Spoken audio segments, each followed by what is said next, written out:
It's being suggested there are two realities. One is the natural reality. There is not much that can be said about the natural reality because it's unknowable. The other reality is the separate reality, which most apparent people seem to live in. So the separate reality is where the child takes on the contracted energy. There's boundless energy, and then that energy can contract in the human form, seems to, for no reason. And then as the child grows up, it develops the sense with this energy of having a separate identity. So what grows in the child is the sense of me, I, the self. And as it grows, so that takes more and more form, and there's a more and more of a belief in the reality of that me, the separate I. And as it meets other apparent me's and I's, so that seems to be, for that individual, absolutely a truth, a feeling that I am a real person, and I was born, and I will live, and I will die. So I live in a real story, the story of me, and that I have the ability, the free will and choice, to make that story work, or better, or worse. And basically, I live in that reality, and I live in that reality with a lot of other people. And of course, what we're suggesting here is that reality is essentially a dualistic reality. So the child has this contracted sense of energy. When this contracted sense of energy enters the body and fills the body, then there is a sense of separation. I am here, this is me in here, and everything that happens to me is my experience. But it's what happens out there, the world out there, and even the feelings in here, happen to a me in here, which experiences them as happening to a me in here. So that everything that seems to happen seems to be separate. And most people live in that world and seem to accept it. For some, there's something dissatisfying about that sense of being apart from the world. So in a way, it is that the sky, trees and other people are seen through a veil of separation. And that somewhere is dissatisfying. It doesn't feel fulfilling. So people search for fulfillment. They don't feel fulfilled in that reality, in that separate reality. They think there's something else. So they look for something else. And because they've grown up believing they have free will and choice, and they have to make their lives work, so they also come to believe that they have to find fulfillment in somewhere or other. They have to learn how to become fulfilled. So they might go to religion and try to become a Christian or Buddhist or whatever you like. Or they might go to a therapist to try and become a more balanced individual. Maybe that would bring the fulfillment they need. Or they might hear something called enlightenment, so they would possibly go and find a teacher who could teach them how to become enlightened. It's all part of the seeking journey, and it's all in the wheel. It's in the wheel, the finite wheel of the separate reality. It's a wheel.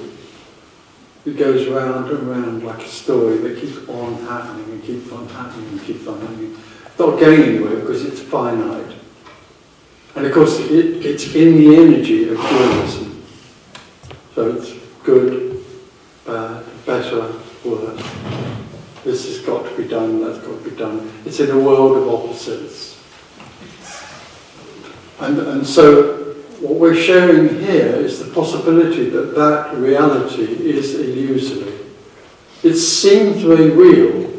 If you go and tell anybody in the street that they live in a dream or in an illusory reality, they would tell you you're mad.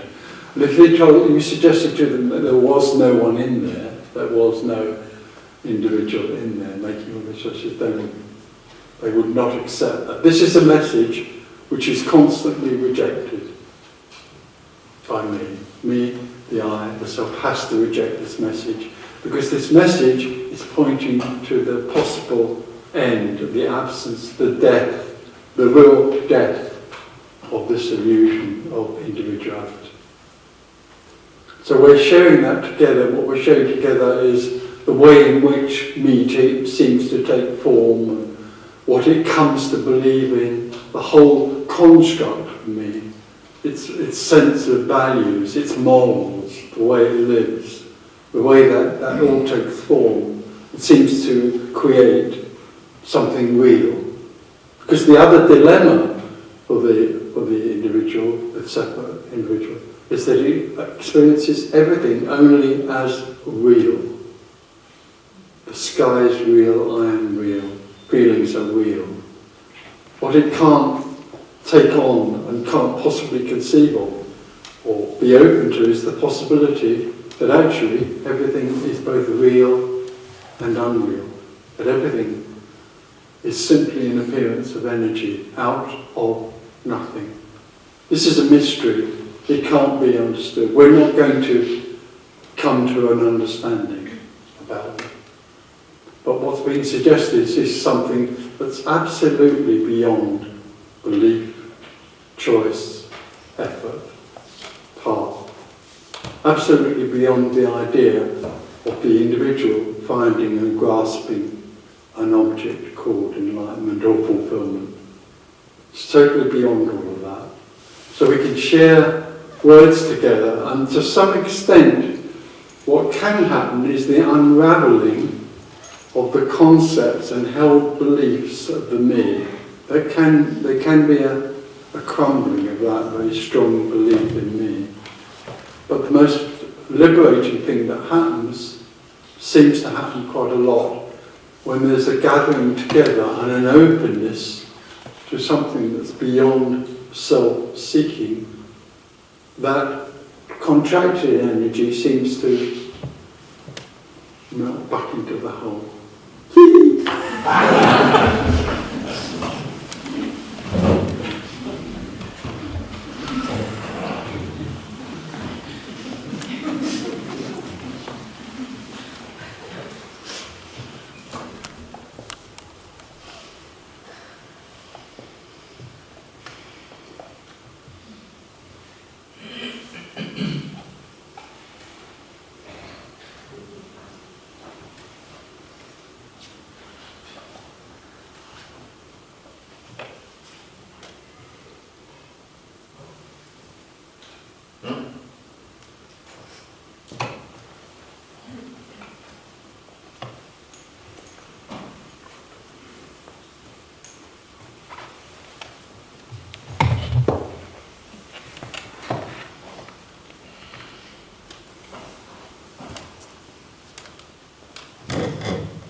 What do you recommend can we exercise to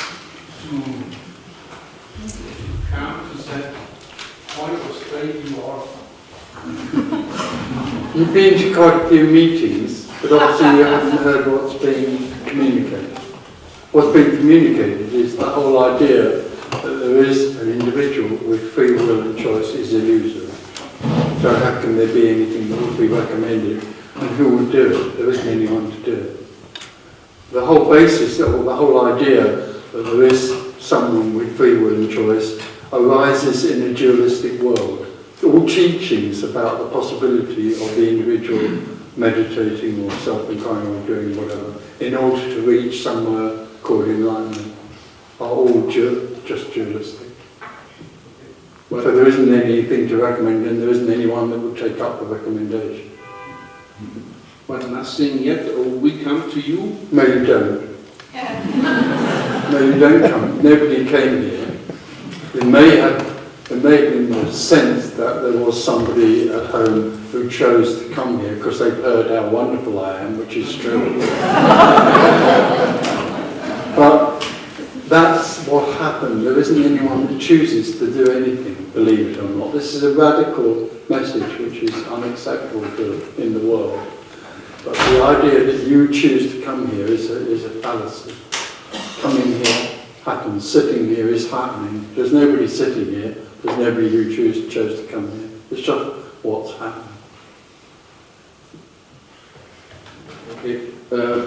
Some physicians give advice to eat a healthy food, things like this. What do you say? That's all the same thing. Eating healthy food is simply another part of the story, which is trying to suggest the idea that there is somebody who can choose to eat healthy food to make the story of me more comfortable. It's the same as morals and ethics. Morals and ethics were created in the world of me, the separate dualistic world, apparently, in order to make the story of me safer and more acceptable.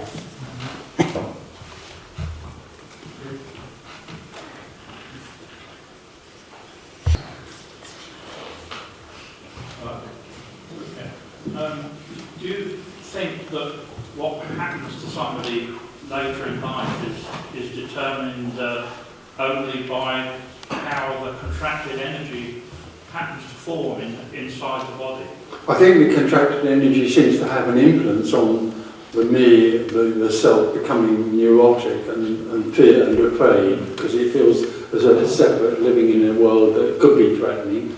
So as it goes up, it gradually develops more and more of a neurosis or a sense of fear about the world. There are all sorts of other things that go on as well, but in that sense, yes, the contracted energy has an influence on everything that seems to happen to the individual. Don't forget, the individual's living in the experience of being separate, so it's actually living in an artificial reality, and that has an effect on it. You're saying that if it knew itself, it wouldn't be separate? Oh no, it's not. This is absolutely not about knowing itself. Right. This is not about knowing anything. As the child grows up, it's taught to know things.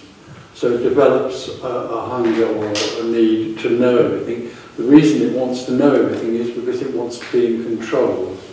That's all in the story. This is absolutely beyond knowing. And it's absolutely beyond knowing the self. This is about the sudden end of an illusion called me or the I or the self. It's about the loss of something which is illusory. So actually, because in the end, it doesn't even really happen. But all the time there's a sense of me being real, then me lives in a world that seems to be happening in a real way.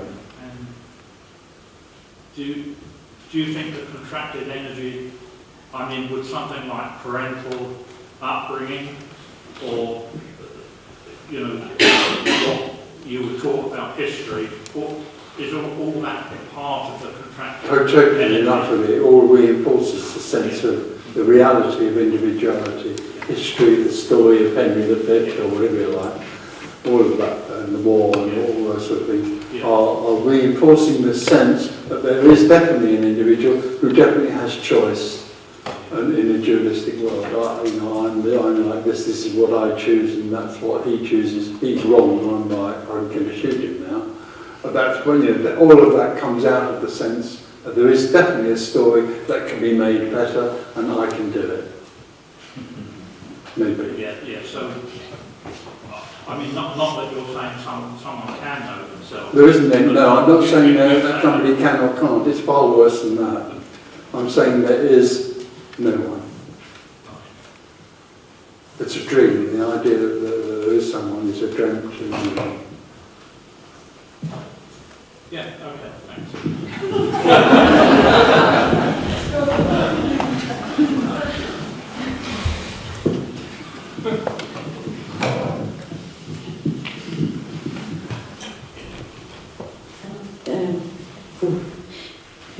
I'm curious about, there's so many teachers out there who want to... Oh, there are. Yeah, so many, and they're just growing numbers. And what is it with them? What's the thing with them? Well, the thing is that people need guidance more and more. I mean, people always need, the me needs guidance because the me feels lost. So years and years ago, me, the self, I call it me, it's the self or the I, had turned to religion more than anything else to get some sort of guidance. And, you know, God didn't create man, man created God. And God was created in order to get guidance about feeling lost.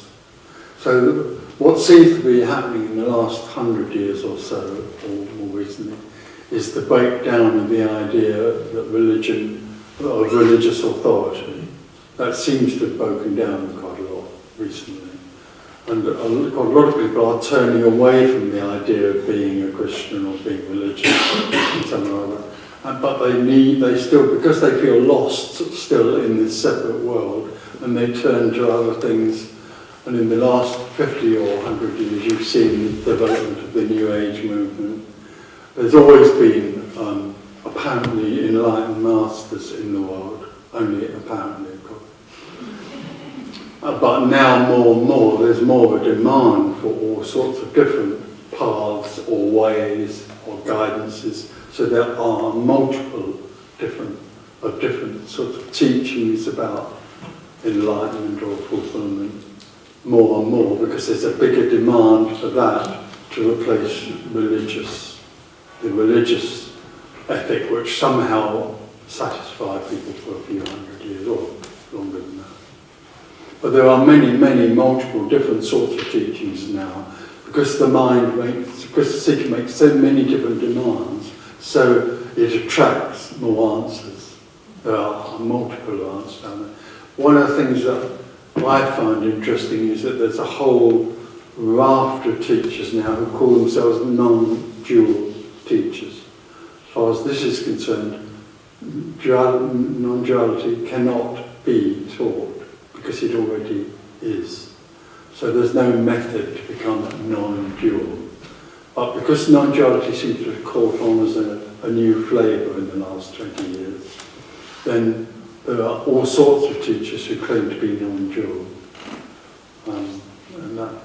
But apart from that, there are all sorts of other teachers who teach many, many different sorts of ways for the me to try and find fulfillment. All of them wonderfully, beautifully, undoubtedly futile. Yeah. And what is the agenda for the teachers? What is like... The agenda for the teachers is various, I think. Most of the teachers that I've come across are quite sincere about what they do. But what seems to have happened is that some people have what's called a sartorial glimpse or a sense of something. And they then, for some it's quite obvious that they seem to take on the idea that they've become enlightened.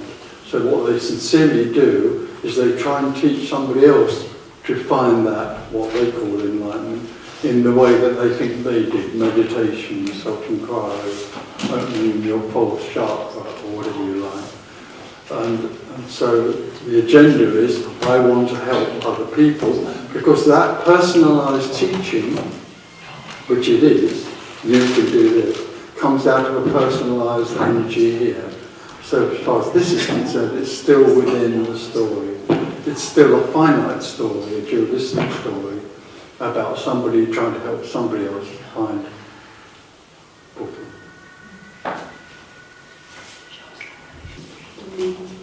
As far as you know, does dreaming ever stop? Not for me, but for him.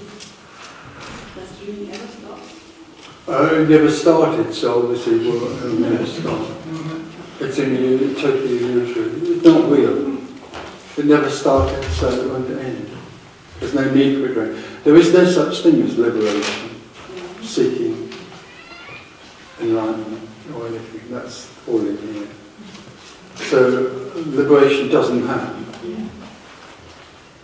You could, in another way, if it makes it clearer, liberation is the end of the idea that there was ever anything happening.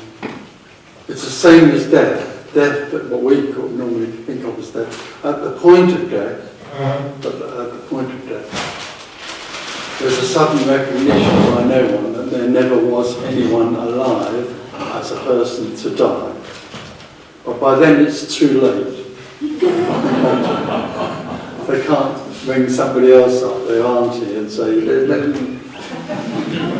and because what happens at the point of death is unknowable anyway, so it can't be described to anybody. This freedom can't be described. And equally, if it happens in the body, if death happens to the individual in the body, and there's a recognition there never was anybody, that's what you could call enlightenment or liberation. But even then, thereafter, that energy of freedom can't be described, just as it can't be described by somebody who's died. It's unknowable. It's not something that could be transferred or discussed or known. It's unknowable. I forgot what you asked me. Dreaming ever stops if the free fall always Oh, goes no. on. Yeah, no, it doesn't stop because it never started. Yeah. It's not real Yeah. in that sense.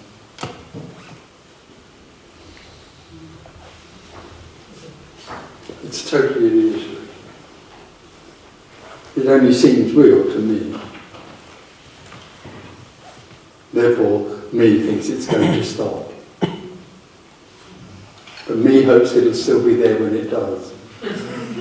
The only problem is that me is separation, me is seeking, me is dualism. It's not that me is in it, it actually is, that is the imagery.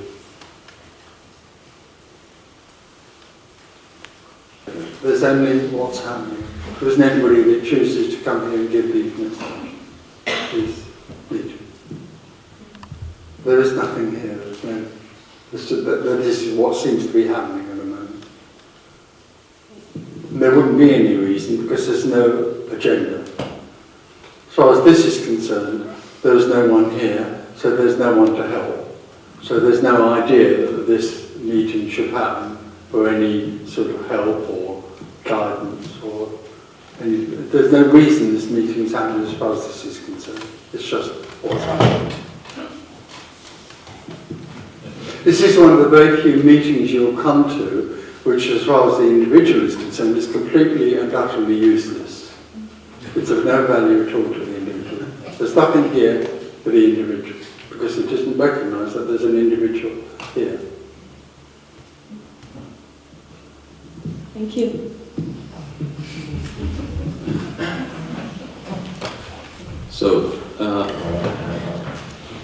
So illusion, you talk about illusion, and illusion it's something that appears and it's perceived and taken to be something that it's not. Yeah. So there's something in the body Yeah. that seems like it's a person, it's a me. Yeah. But the illusion is that it's not. Yeah. It's just something that appears. In a way, I use the word illusion only to do with this particular phenomenon. No, as far as this is concerned, there's no other illusion. The only illusion there is the idea that I am a real person. I'm real. That's the illusion. But can you talk a little bit more about that?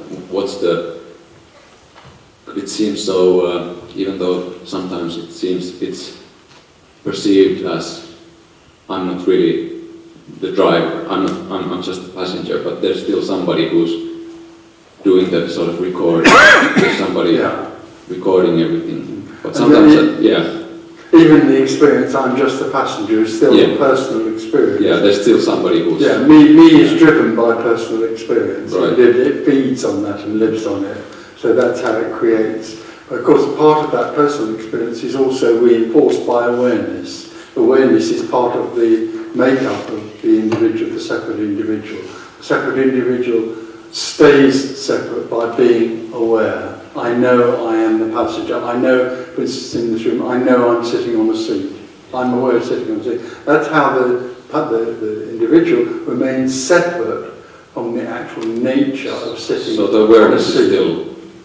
Sorry? So the awareness is still... Awareness is part of it. Part of the It's illusion. the accomplice of separation. It feeds separation. I'm aware, I know, I'm separate, I'm here, I know, I'm aware. I'm self-conscious, I'm conscious of what's happening. Right, but it's still something that appears. Well, in the whole, of course, it's like everything else, it's real and unreal. Unfortunately, the dilemma for me is that it thinks it's only real. That's the dilemma, that's the illusion. I am real, this world is a real world, and what's happening to me is real. Whereas actually, everything is only real and unreal. Well, it certainly seems like it comes and goes, Yeah. the awareness and the me or the I, that it's more or less there sometimes. It's amazing how the me becomes very used to awareness and doesn't realise that it's actually all the time me is there, there's awareness.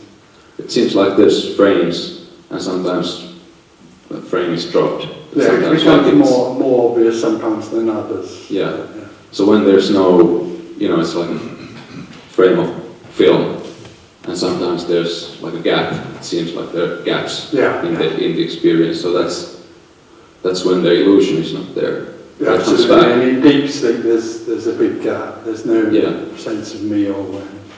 But it can be even when I'm walking along the street. It can be anywhere. It's just like absolutely, totally. And if you walk in front of a bus that's coming very fast, certainly awareness wouldn't be there anymore. There'd just be absolute stark fear and a react. There's often times when there is no one but just what's happening. right, and then a moment afterwards you feel it. Kind of maybe continues. It's a very tractable thing. And it just comes and goes until it doesn't. Until the tape ends. Some people walk out of meetings and leave me behind. Oh, but it's not a volition. There's nothing on, no, they don't purposely leave. There is no purpose, there's no choice. Okay, thanks. Tony, it seems rather mysterious what is always happening here, because when I'm sitting here, energy is like this, and when you come and sit here, energy makes so but it isn't anything to do with anyone here. no. There just isn't anyone here. But that boundlessness, the contracted energy responds to that boundlessness. It's like this, and then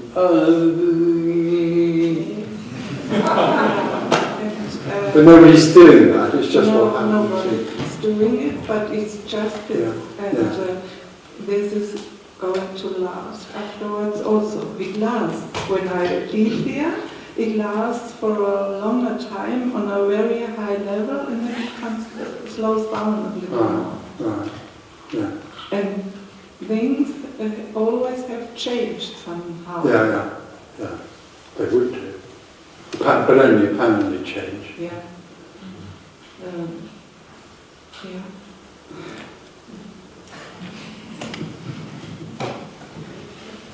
So Tony, what is happening, if you hear about what's happening yesterday in Paris? What's happening? That's just what's happening. Just what's happening. There's lots of that. Yes. And there's lots of other things that are happening as well. This whole apparent created world that we live in, this appearance, it's only out of no thing. There's nothing appearing as this. There isn't a nothing there isn't an absolute and a relative. They're both the same thing. So the appearance that we see as the world in Paris and all that is simply no thing appearing to be that. So because it's basically the foundation of it, or you could say the origins of it, are no thing, then what is happening is completely and utterly neutral. So where it will be seen as Paris being an awfulness, then somewhere else, there's something else that sort of balances that. There isn't somebody up in the heaven with a computer working it out. It's simply energy appearing out of nothing and being utterly neutral and without any purpose or meaning of any kind. And being sad about it. Sorry? And being sad about it is just what's happening. Yeah, it's just what, but only apparently happening, out of nothing.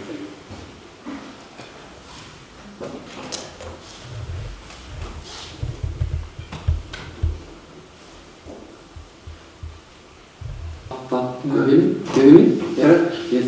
Can you say about neutrality something?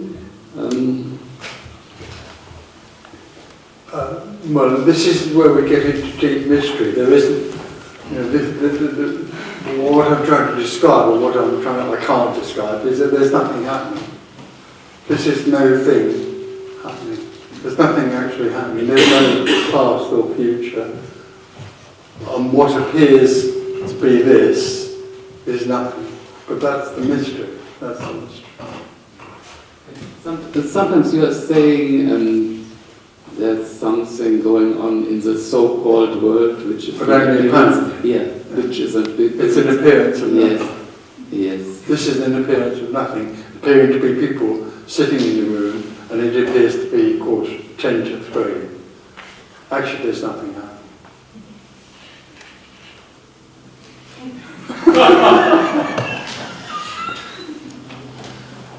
This can't be comprehended until there's no one. Suddenly, when there's no one, ah.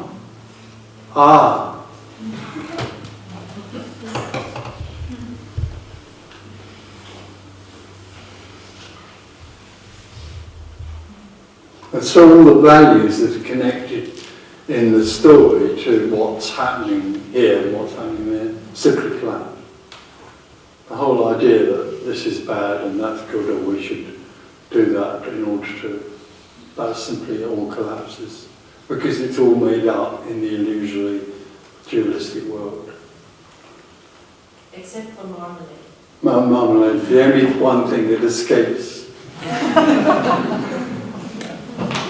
The dualistic world is also the beloved that is energy appearing to be dualistic. But the problem for me is that it builds up such an idea of its own importance, first of all. I mean, when I was a person, I was probably one of the most important people in the world. No question about that. But the me grows such an importance about itself and of the world it lives in that it thinks everything is significant and important and needs to be dealt with. All of that whole structure simply collapses.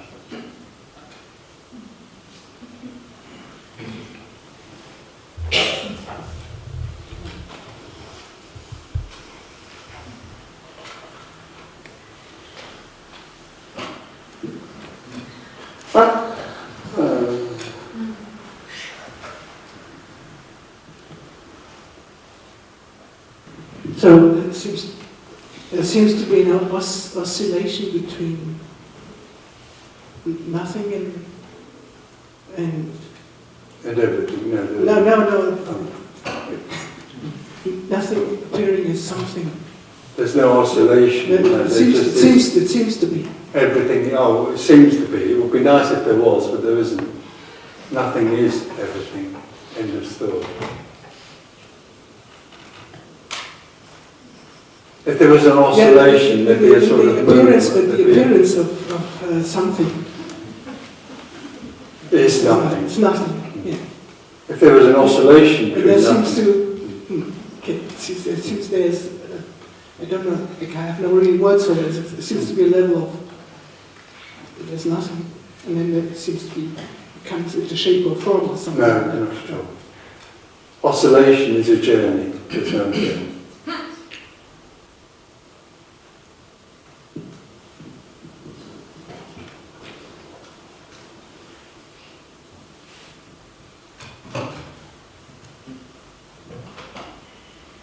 Certainly in the world of physics, that they now accept that there is something called nothing. But of course, inevitably, because the physician, the people who are in that world, live in this story, and me in the story, they're now trying to measure it. They're now trying to measure nothing so that they can turn it into something that can be known.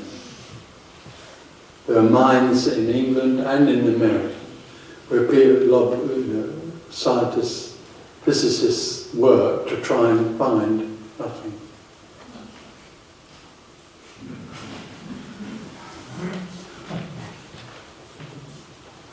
You're saying that all there is arises out of the nothing, and quantum mechanics makes a very similar proposition. Yeah. It says that the all there is actually arises out of the everything.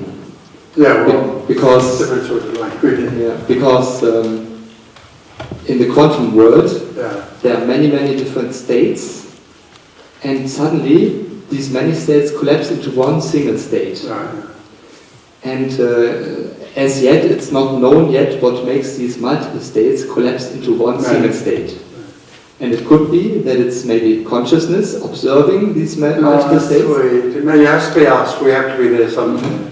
Consciousness in a very certain way is actually us, or the conscious knowing of. Yeah. The knowing collapses it into one state. Sweet. Yeah. They have to go on existing. Another proposition by physicists is that they say it doesn't actually collapse, but it spawns multiple universes. It sponsors. Oh well, yeah. Yeah. And the third possibility is that it's actually random. So these multiple quantum states collapse into one real state, what we call real, but it's by random and nobody does anything. Right. Oh, I like that one. Thank you. Thank you. Tony? And it seems like there's no bridge between me as a separate entity and nothing is everything. No, And, there's no bridge. and me can't stop and will exhaust himself because still trying and knowing is futile but still continue till it looks like till exhausted this energy till exhaust But you can only see, it only has the energy. You know, me is seeking. So it can only go on seeking regardless of the fact that it may understand that it's futile. Absolutely. Yeah. And in that case, I understand that, but still this energy is like the seeking energy continue. Yeah, absolutely. Until it doesn't.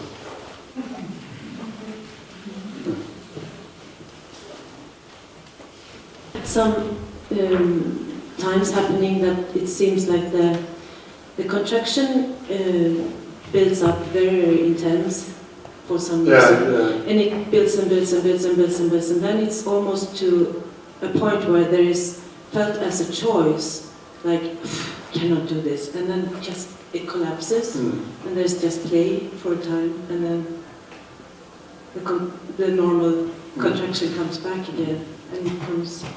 It can sometimes seem as though there is a choice, but actually it's just an apparent shift which takes place, which is taken on as a choice or seems to be something that was chosen. It's simply what's happening. But all the time there's an openness. When there is an openness to this, then the me will come back and fight for its survival. So often old trauma or whatever you have, or whatever me seems to have, it seems to come back and try to gain attention again. So some people it's very cool, there's an openness and then it's sort of all over and there's no great upheaval. But for the majority of people there seems to be a neurotic upheaval before the final thing is over. Because the me is aware that it's not going to survive. So it tries as best it can to shout as loudly as it can in the way that's most effective for that body. It chooses the thing that that body has most investment in. Well, it is that. It is that all within. It's amazing.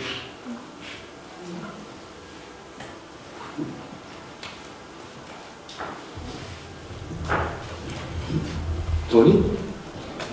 My experience is that the contraction seems to be linked to fear and desire.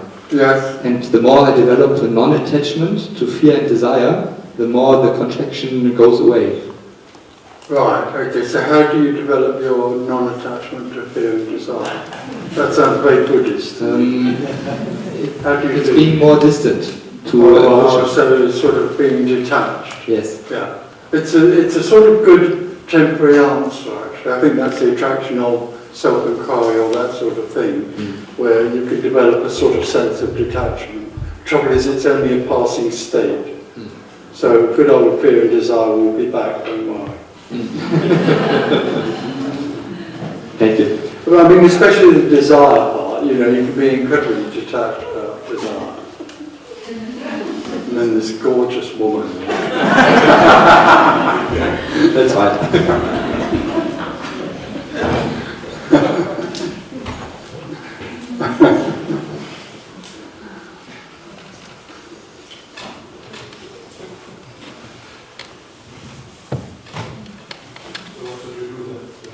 Well, just give Well, for me, it was always to give in.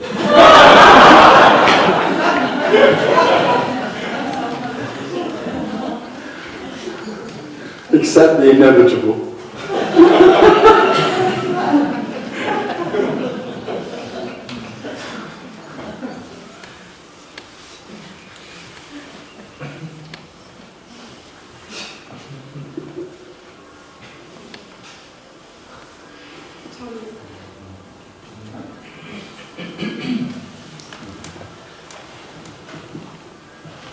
Can you please say something more about what you just meant with the energy looks for something that's right for that body?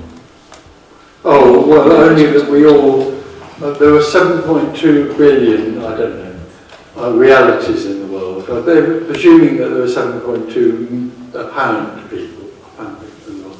So there were 7.2 separate and unique realities that arrive.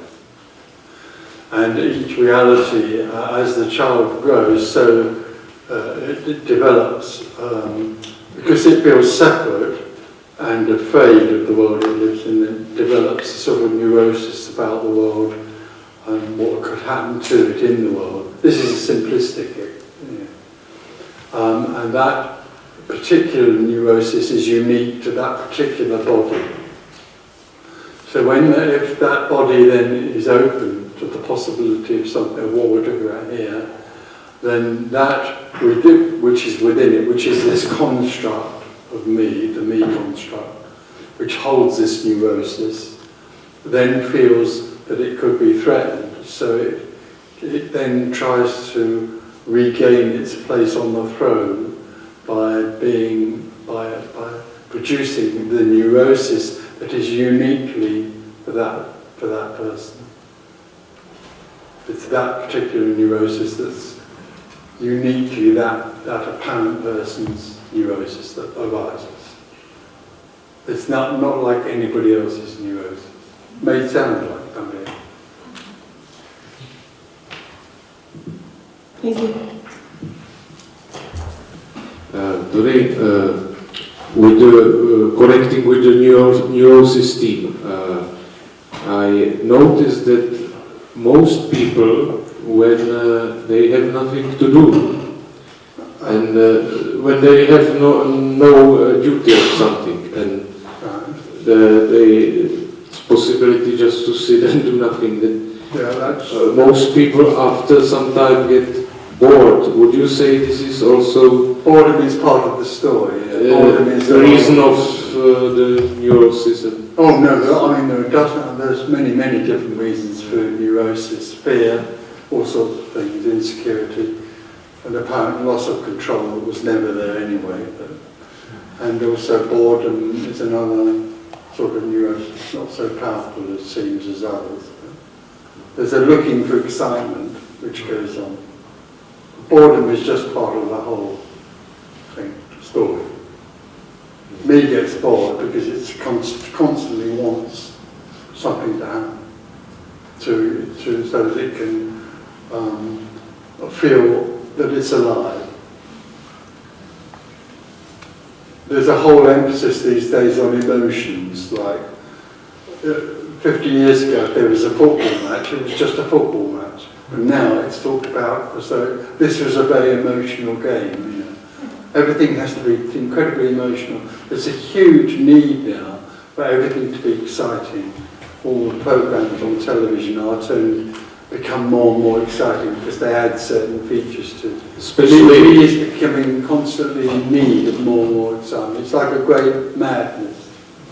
especially in tennis when they shout and the tennis players. Yeah. Well, it's everywhere now.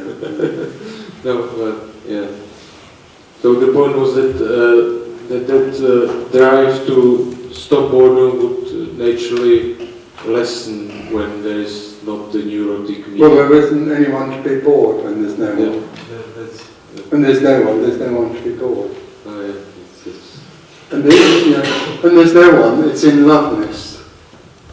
There isn't anyone in love, it's in loveness. Whatever What could be boring about being in love? Thank you. Marmalade you want?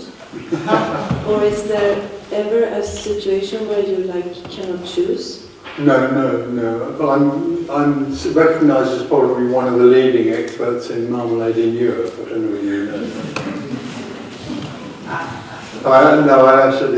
There's an absolute clarity about It's very clear. the marmalade. I do get sent marmalade. By the way, do you want my address? No, but I do get sent homemade marmalade. Some of it's wonderful and some of it's absolutely awful. And you know instantly. You know right away. Yeah. When you have a look, it's sort of, you develop a marmalade intuition.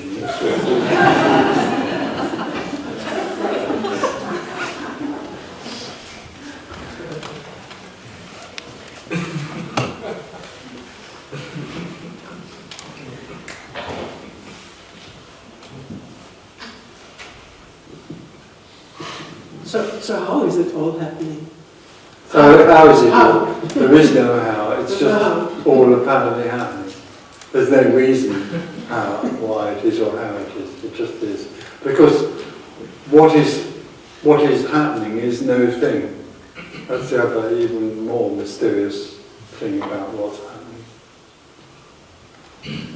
Another thing is that this seems to be such a high futility in thoughts. The thoughts right here, rising. Yeah, but then there's nothing right or wrong with thoughts. They're only energy in the thinking form. They're not right or wrong. They don't have any great importance. They're only really news reports. Is there nothing stays? No. But certain thoughts seem to come back, don't they, or not? Like, so you don't have sort of CD of thoughts. I always think there's like a CD and it starts off with this thought, goes around in a circle, it comes back to that thought again and again. Nobody loves me or something like that. Okay, But they are just really I'm empty. talking about the situation here. Right. Yeah. So how is it with you and So the thoughts? it's not like Yeah. so it's coming from nowhere. Yeah. And Yeah, of course it does anyway. Something seems to build up and then it goes very, very fast. So the thought builds up an idea about something Yeah, and then it's... like a question. Oh, right. And then I think, okay, when the microphones come here, then it's already... Yeah. And then it shifts to something else. Then It moves, the thought process moves on to some other subject. No? no. Oh, well you've got a very interesting thought. No, it comes out of nothing. And I always it drops thought, into well, nothing. they were like, what am I going to have for breakfast? You know, am I going bankrupt? Does she love me? What am I having for breakfast? That's what it's like here.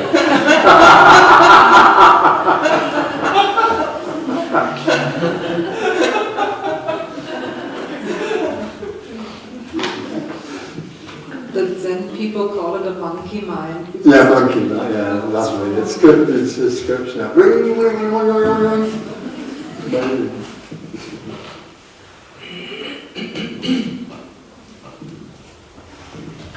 I have different teachers.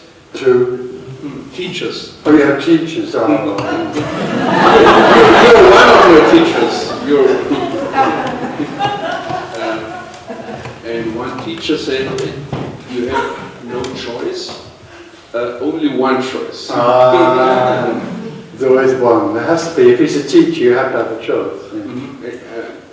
Each separate person has a choice to go in yourself, to where the self is, or to go with your mind in the world, looking around what's going on, or to be aware the self in your heart. Yeah. That's the only choice you have.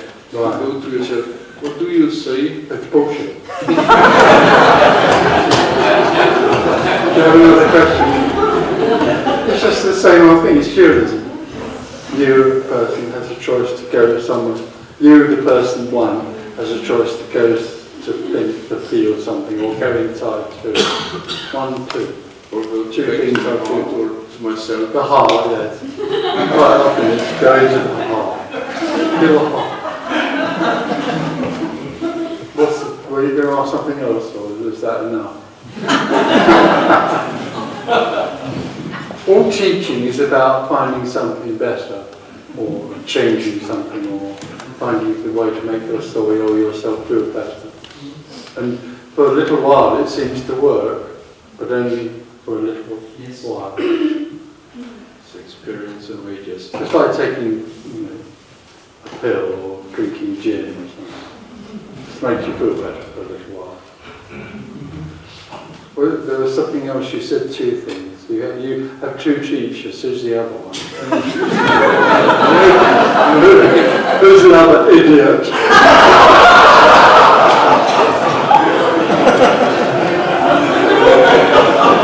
not important. The name is not important.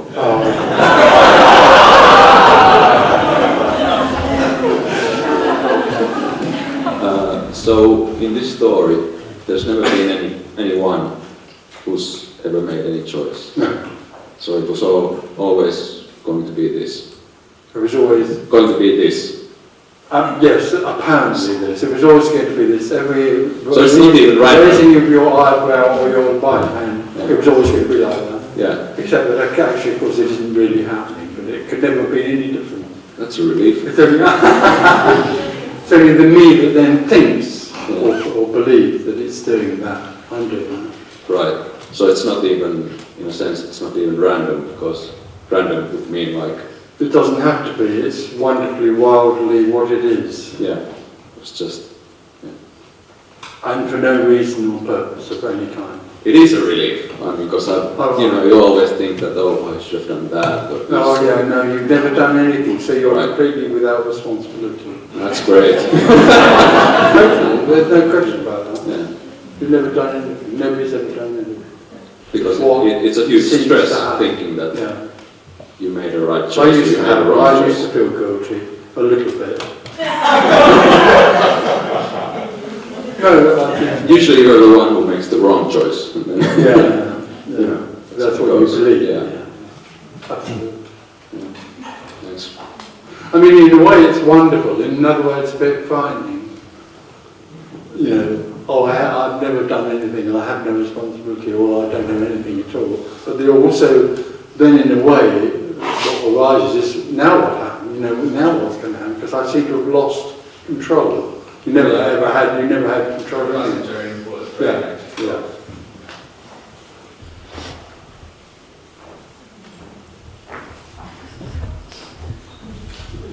So is the collapsing of contracted energy also illusion? Is it also illusion?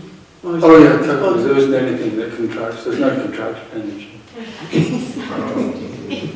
But we're talking. I did say at the beginning we're talking about 2 realities here. One can't be described, but the other one we are looking into. I did say we talk about the reality, and what we're doing is establishing that as far as the me is concerned, that contracted energy seems to be real. So you can't just dismiss it all and say, it's not real, so forget it. We're talking in that you know, we're showing together what it's like to be in that contracted energy, or how real it feels. And then we're offering the possibility, what the suggestion here is, that that whole energy, which feels real for me, is actually illusory. It's an illumination of an illusion, really. It's not saying it's wrong or right, it's illuminating it as an illusion.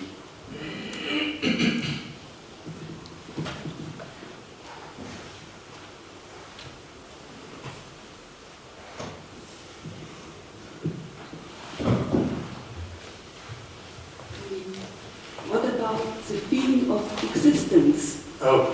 Existence.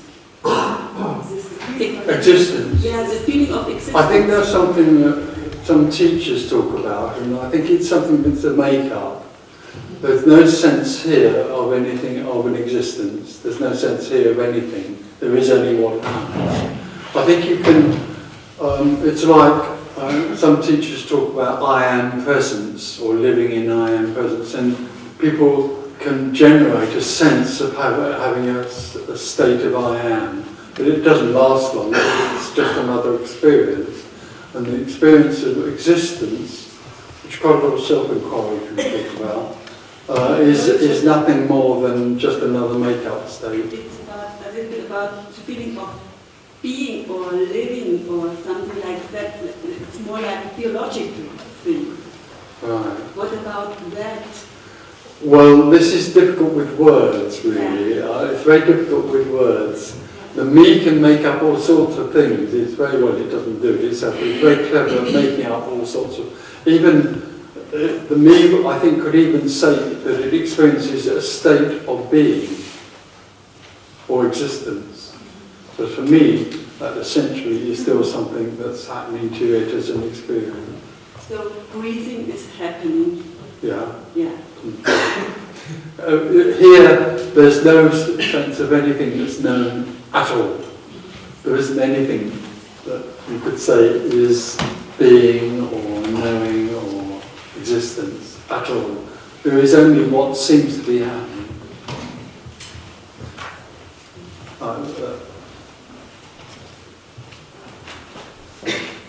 That's nodding. There isn't anything here that I know that now I'm describing it, but actually there is no way of describing what that nodding is like. It's just what seems to be happening. So the whole idea of there being a state of existence that can be experienced for me is another red herring. Do you know what a red herring is? Well, it's another escape into something. It's another. It's not real. It's a make-up.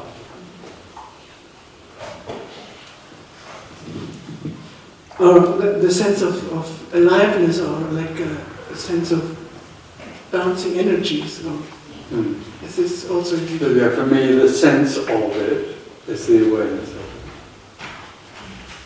or even the awareness of the sense of it. There isn't anything like that. There isn't anything like that. That's the dream. It's a function that seems to be happening to the me. Whereas there isn't anything happening to me, to this here. It's not the case, but I know you can't. There is no sense because there's nothing? Yeah, because there's only nothing in which things seem to happen.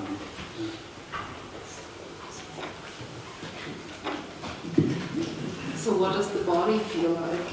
The body. There's no body in the body. There's a body. That's sometimes there and sometimes not. Okay. No, really. Yeah. Because everything is like that. We're talking about a floating existence. Did you hear of Jeff Foster? Did I hear Jeff Foster? Yeah, I met Jeff Foster a long, long time ago when he was spiritual. It's just dualism. Oh, yeah. He had a dip into what he thought was non-dualism, I think. Well, we talked about it. He came to my house. Oh, really? Yeah. We talked about it, and he obviously had some idea of that. In the early days, he wrote a couple of books which were sort of, in a way, seemed to be non-dual, although if you read them, they weren't. But, yeah, and I think he sort of touched into that, but we did share together. I mean, I think it's all right for me to say that as far as I'm concerned, I told him that he only sort of understood the idea of non-dualism and wasn't actually in it, or wasn't it. In other words, there was still a me there that had an idea about that and would like to communicate. Then he quickly shifted away from that. You know that, don't you? He actually said himself that he was telling me that he was walking around with his mother and she was saying, isn't that a lovely tree? And he was saying, oh no, it doesn't really exist. So in some way or other, he was sort of playing with the idea of non-dualism, but it wasn't out of a natural response. And then he didn't like that thing anymore, saying that, being like that. So he moved into whatever he moved into. If you look at him now, he's a psychotherapist. If you go to his website and tell him that you're having problems with your mother, no, he will very sincerely help, try and help. It has no, what Foster communicates has no relevance to this. There's hardly anybody out there. All teachings and all of those things we talk about that has no connection with this at all. It isn't that it's slightly different, there is no connection. It's a different language. It's a totally different language because it comes from a completely different perception. I just read one of his books and it was, in a way, it was interesting because he had sections in there that seemed to be like a direct transcription of the thinking that's going on when the me is gone. Oh. It seemed that from this point of view. I mean, there are many people out there, I know of many people who speak beautifully about non-dualism, absolutely beautifully. And then they completely contradict it by telling you how to find it. It's very simple. If somebody's trying to help, nothing wrong with it. That's dualism.